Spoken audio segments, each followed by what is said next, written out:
அனைவருக்கும் இனிய காலை வணக்கம். நான் உங்கள் சமூக பற்றாளன் ஞானச்சித்தன். திரைப்பட இயக்குனர், வசனகர்த்தா, திரைக்கதை ஆசிரியர், எழுத்தாளர், கவிஞர், இப்படி பல சிறப்புகளை கொண்டவர் பிருந்தா சாரதி அவர்கள். அவர் 1965 கும்பகோணத்துல ஜூன் 7 பிறந்தவர். அவருடைய இயற்பெயர் நா. சுப்பிரமணியன். ஆனந்தம் அப்படிங்கிற திரைப்படத்துல இயக்குனர் லிங்குசாமி அவர்கள் இயக்கிய அந்த திரைப்படத்துல தன்னுடைய திரைப்பயணத்தை துவங்கியவர். தித்திக்குதே போன்ற படங்களை இயக்கிய இயக்குனர் அவர். அது மட்டுமல்ல, நிறைய நூல்களை எழுதியவர். நடைவண்டி, பறவையின் நிழல், ஞாயிற்றுக்கிழமை பள்ளிக்கூடம், எண்ணும் எழுத்தும், மீன்கள் உறங்கும் குளம், இப்படி பல நூல்களை எழுதிய எழுத்தாளர். நிறைய, அதாவது சின்ன வயசுல இருந்தே நிறைய விருதுகளை பெற்றவர். அனைத்துலக கல்லூரி கவிதை போட்டியில தமிழ்நாடு அளவில் முதல் பரிசு பெற்றவர். கல்கி பொன்விழா கவிதை போட்டியில பரிசு பெற்றவர். ஜெயகாந்தன் படைப்பிலக்கிய விருதை 2016 பெற்றவர். படைப்பு குழுமம் விருது 2017 பெற்றவர். இப்படி பல சிறப்புகளை கொண்டவர் பிருந்தா சாரதி அவர்கள். அவர் எழுதிய ஒரு கவிதை என்னுடைய கண்ணில் பட்டுச்சு. அந்த கவிதையை நான் உங்களோடு பகிர்ந்துக்க ஆசைப்படுறேன். அது மட்டும் இல்ல, எழுத்தாளர் பிருந்தா சாரதி அவர்களும் இயக்குனர் லிங்குசாமி அவர்களும் அவங்க படித்த கல்லூரியில நான் படித்தேன். அதாவது கும்பகோணம் அரசு கல்லூரியில எம்எஸ்சி ஜுவாலஜி நான் படித்தேன். அந்த வகையில அவங்க என்னுடைய சீனியர். இப்ப எழுத்தாளர் பிருந்தா சாரதி அவர்கள் எழுதிய ஒரு கவிதை. அந்த கவிதை எதை பத்தினா, கலைமாமணி வி.கே.டி. பாலன் ஐயா அவர்களை பத்தி.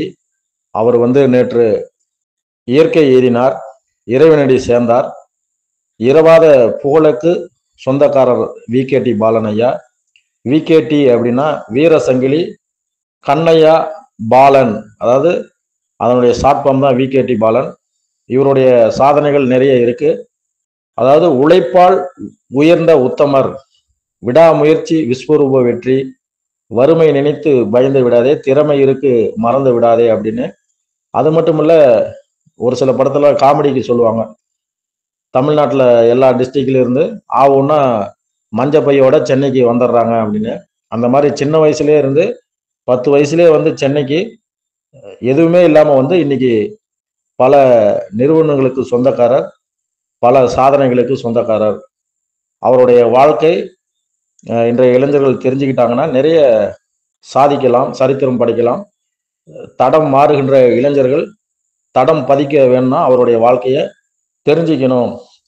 எழுத்தாளர் பிருந்தா சாரதி அவர்கள் எழுதிய கவிதை உங்களோடு பகிர்ந்துக்க நான் ஆசைப்படுறேன். அந்த கவிதையானது பின்வருமாறு: மண்ணில் கிடப்பவனும் விண்ணை தொட முடியும் என எளிய மனிதனுக்குள்ளும் நம்பிக்கையை விதைத்தவர்.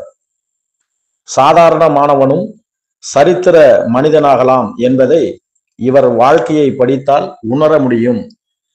விலங்குகள் உடைத்து சிறகுகள் முளைக்கும் இவர் சொற்களை கேட்கும் போது.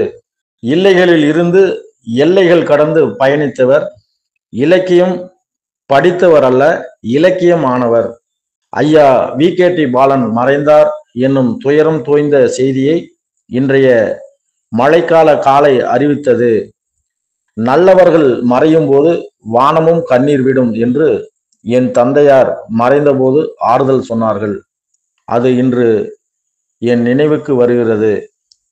வி.கே.டி. பாலன் ஐயா அவர்களுக்கு என் அஞ்சலி என்று எழுத்தாளர் பிருந்தா சாரதி அவர்கள் எழுதிய கவிதை இது. வி.கே.டி. பாலன் ஐயா அவர்களின் புகழ் வாழ்க. படிக்காத மேதை அவருடைய வாழ்க்கை நமக்கெல்லாம் ஒரு படிப்பினை. நிறைய இலக்கிய கூட்டங்கள்ல அவருடைய சொற்பொழிவை நான் கேட்டிருக்கிறேன். அவருடைய புகழ் என்றும் வாழ்க என்று கூறி இந்த தகவலை நான் முடித்துக் கொள்கிறேன். மீண்டும் ஒரு நல்ல தகவலோடு நான் உங்களை சந்திக்கிறேன். நன்றி, வணக்கம். நான் உங்கள் சமூக பற்றாளன் ஞானச்சித்தன். ஜெய்ஹிந்த், வந்தே மாதரம்.